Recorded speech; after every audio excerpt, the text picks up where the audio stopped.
네, 안녕하세요. 자, 오늘 신풍제약의 모습을 좀 확인을 해 보도록 하겠습니다. 지금 시장이 전체적으로 개인의 수급이 강합니다. 지금 신풍제약 역시 개인의 수급이 좀 강했던 것을 볼 수가 있습니다. 기관과 외인은 매도 이렇게 나오고요. 시간에도 조금 추가 하락이 좀 나왔습니다. 1.67% 하락한 것을 볼 수가 있습니다. 자, 그러면 오늘 흐름에 대해서 좀 어떻게 봐야 될지 보도록 하겠습니다. 제가 이제 어제 말씀을 드렸던 내용을 먼저 말씀드려 보면 이제 심리적인 내용을 말씀을 드렸습니다. 그러니까 심리적인 것은 단순하게 심리를 얘기할 수도 있지만 그 심리라는 것은 또 어떻게 보면 기술적인 내용하고 비슷한 좀 얘기가 될 수도 있습니다. 그러니까 내가 생각했을 때는 내가라는 게 이제 저를 얘기하는 게 아니라 투자자들의 이제 각자의 생각을 할 때 내가 봤을 때는 여기는 괜찮을 것 같다. 나쁜 위치는 아니다. 여기는 좀 여긴 좀 위험한데 뭐 여러 가지 이제 생각을 하지 않습니까? 그게 바로 기준이 뭐가 되죠? 네, 그 기준이 아마 기술적인 게 아닐까.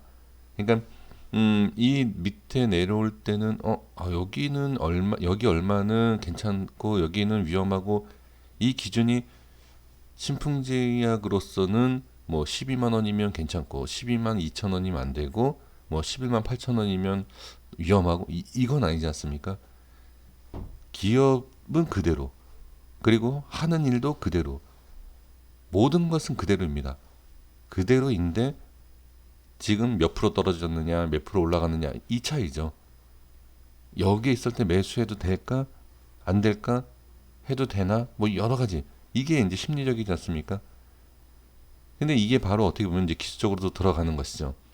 근데 그 위치라는 게 여기에서 여기. 자, 이렇게 좀 빠지는 가운데서 별 차이는 없다라고 보여지지만 심리적으로 적용이 되는 게 뭐죠? 내 계좌에 1,000만 원을 딱 매수를 하는데 그냥 관망하고 그냥 지켜보는 2% 3% 하락과 1,000만 원을 매수를 하고 나서 2% 3% 하락하는 모습과 천지 차이죠. 그렇죠? 이제 그런 거죠.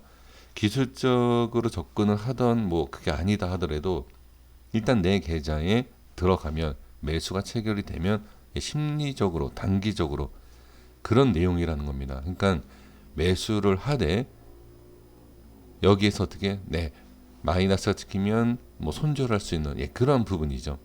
그리고 단순히 그것만 그런 게 아니라 좋은 내용이 나왔는데 그죠? 이미 이건 말씀드린 내용이지만 좋은 내용이 나왔는데 상승하다가 말고 그다음에 갭상승이 눌리고 오늘까지 눌리네. 이러한 것들 여러 가지를 좀 볼 수 있다는 겁니다. 그래서 이러한 것들이 투자자들의 심리. 자, 심리라는 것은 개인만 있는 게 아니에요. 이 프로그램에서도 이게 적용이 될 수도 있습니다. 왜? 제가 좀 전에 말씀드린 게 뭐죠? 기술적으로 들어간다. 다 이게 기관과 외인 프로그램 매매에서도 적용이 될 수 있다라는 겁니다. 오늘 주가의 흐름을 좀 보도록 하겠습니다. 이 심리를 제가 말씀드린 이유가 그동안에는 제가 말씀 잘 안 드렸죠. 근데 이제 여기서 말씀드린 이유가 자, 여기서 돌려주는 것처럼 보이고 이렇게 돌려줬을 때 급등이 나오는 모양이 많았고 그 다음에 뭐 수급을 보고 그 다음에 또 여기 이 자리에서 이게 저점이다라고 볼 수도 있고 좋은 재료가 나왔고 여러 가지로 봤을 때 긍정적인 생각이 많을 수 있는 그리고 적극적으로 좋다라고 볼 수 있는 아마 차트상으로 봤을 때 나는 차트를 안 본다 하더라도 차트를 봤을 때 어떻게 좋다라고 생각하는 분들 상당히 많을 거예요. 근데 이러한 자리가 정말 위험할 수 있다. 오히려 그걸 꼭 알아주셔야 됩니다. 자, 오늘 주가 흐름을 좀 보도록 하겠습니다. 5분봉입니다. 자, 5분봉 차트를 보시면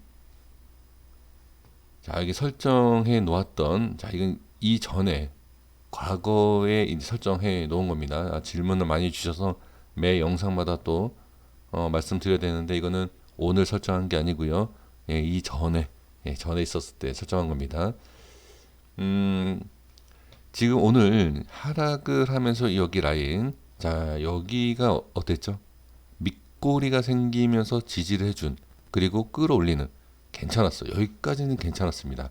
전혀 문제가 되는 모양이 아니었어요. 그런데 여기 오늘 시장도 안 좋은 것도 분명히 있습니다. 예, 시장도 안 좋았었던 것도 분명히 작용은 하긴 하지만 그래도 이제 종목은 종목별로 이렇게 보셔야 됩니다. 이 자리를 시장에 의해서든 어떤 의해서든 일단 밀립니다. 밀리면 여기가 반등이 나와야 돼요. 자, 여기도 중요했다라는 거 말씀드렸죠. 근데 이 자리가 어떻게 되죠? 다시 한번 지지를 받는 걸 확인할 수 있습니다. 그런데 지지를 받다가 반등이 나오는데 어떻게 되죠? 하락하는 모습이 강했었던 이러한 자리를 돌파를 못했어요. 이 근처도 가지 못했어요. 그리고 빠지죠. 그럼 여기에선 반등이 약하다라고 봐야 돼요. 시장이 안 좋았던, 이 종목이 안 좋았던, 그러니까 약하던, 시장이 약하던, 뭐 종목이 약하던, 약한 거예요. 반등에 있어서. 그러면 여기가 지금 이런 하락과 다시 밀리고 다음 자리죠. 다음 자리를 지지하는 모습. 올라가지만 안착이 또 안 돼요. 그러면서 이 자리까지도 좀 밀면서 저점. 이거는 그냥 5분봉의 저점입니다. 네, 이 자리를 찍고 반등을 하지만 또 안착이 안 돼요. 자, 그러면 이 라인이 중요하다가 아니에요. 어느 라인을 이렇게 설정을 했어도요. 자, 어느 라인을 이렇게 설정을 하지 않습니까?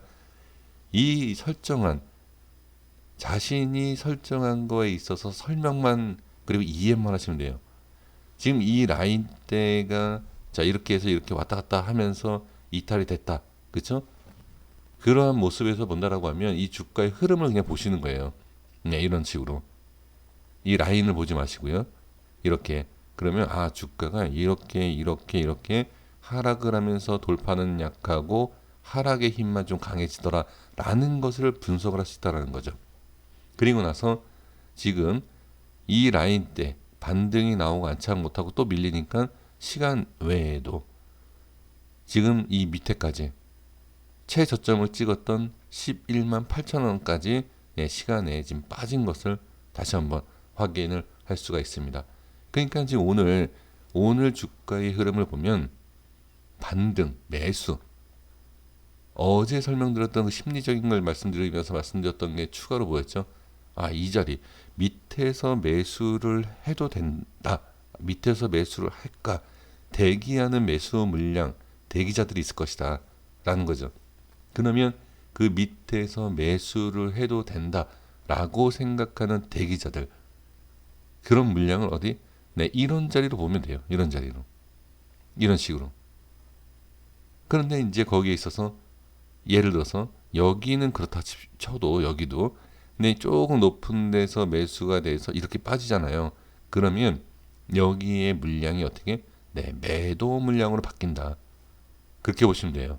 그래서 지금 여기에 대한 흐름과 여기가 좀 많이 좀 다르죠. 예, 이러한 것들을 봤을 때 물량에 대한 어떤 흐름을 좀 이해할 수 있는 그런 모습이 아니었나 저는 그렇게 보여집니다.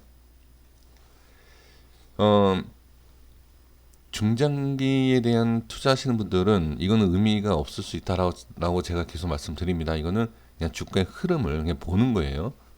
자, 그리고 오늘도 갭 하락을 했죠. 자, 갭 하락을 하는데 지금 이 자리는 크게 문제가 되지 않았다. 지지가 되고 있고 갭 하락도 상관이 없어요. 그런데 갭 하락 이후에 상승을 하지 못하고 하락을 하는 데에서 등의 매도 물량, 즉 누르는 힘이 더 강하게 생길 수 있죠. 그런데 더 강한 매도 물량이 나올 수도 있지만 조금이라도 더 그러니까 올라가던 종목이 매도 물량이 좀 들어와도 크게 문제는 되지 않지만 갭 하락 이후에 매도 물량이 좀 나오면 충분히 밀릴 수 있다. 그리고 올라갔다가 지금 하락하고 있는 음봉의 모습 가운데 더 빠질 수 있다. 그러니까 여러 가지 두 가지 조건을 다 본다라고 하더라도 처음에 말씀을 드렸던 주가의 뭐 하락, 뭐 심리적인 것, 뭐 기술적인 것, 그거랑 같이 요 갭 하락에 대한 이것까지 추가한다라고 하면 아무래도 조금 더 하락을 우리가 예측을 할 수 있고, 또 중요한 게 또 뭐죠? 이전에 반등이 나왔었던 그런 반등을 할 수 있다라는 그 기대감. 근데 반등을 뚜렷하게 하지 못하는 것을 볼 수가 있습니다. 그러니까 여러 가지로 봤을 때 오늘 신풍제약에 있어서는 그렇게 좋은 모습은 없었다. 그런 결론에 대해서, 그러니까 오늘 종가상에 봤을 때 시간에 좀 빠진 것까지 계산해서 본다라고 하면 어떠냐? 저는 크게 문제가 되지 않는다라고 말씀을 드릴 수가 있습니다. 이 색칠한 거가 지금 주가의 흐름에 따라 좀 차이가 있을 수 있지만, 아직까지는 이 저점에 대해서도 많이 볼 거예요. 그쵸? 여기 앞에의 저점에 대한 것도 있지만, 이 바로 또 여기에 대한 박스권에 대한 저점도 기다리는 물량도 있을 겁니다. 근데 지금 보시면 이 저점을 제가 말씀드린 이유는 뭐냐면, 이 색칠한 거는, 자 볼게요. 이 색칠한 거는 이 과거의 중요한 자리들이에요. 근데 이거는 과거에 대한 중요한 제 기준이기 때문에, 자, 이 색칠한 것까지 괜찮습니다라고 얘기할 수는 없죠. 그쵸? 근데 지금 이 한번 지지받고 다시 한번 지지를 받, 여기를 말씀을 그냥 차라리 드리는 것이 확인하기가 좋고, 그 다음에 우리 선생님들께서도 충분히 이해하실 수 있는 그런 부분이 아닐까 싶어서 좀 말씀을 드려 봅니다. 지금 상황에서 본다라고 하면 여기까지는 기다릴 수 있지만, 더 중요한 건 뭐냐면 여기에서 반등이 나오느냐, 그리고 이 밑에 내려갔을 때의 주가의 모습을 좀 봐야 돼요. 반등을 제가 말씀드리는 이유가 뭐냐면 밑골이죠. 반등이라는 것은 밑꼬리가 생기지 않은 상태에서 추가로 좀 밀린다라고 하면 이 밑에서 이게 반등이 나올 수 있겠지만, 이거는 반등이 나오고 나서 반등이 나옵니다 이렇게 얘기할 수 있는 것이지, 나오기 전에는 일단 좋지 않은 주가의 흐름이 이렇게 나올 수 있다라는 것, 이렇게 좀 말씀을 좀 드려야 될 것 같습니다. 그래서 오늘 흐름은 이러했다라는 것을 좀 말씀드리면서 이렇게 정리를 좀 해보도록 하겠습니다. 여기까지 하겠습니다. 구독과 좋아요 부탁드리겠습니다. 감사합니다.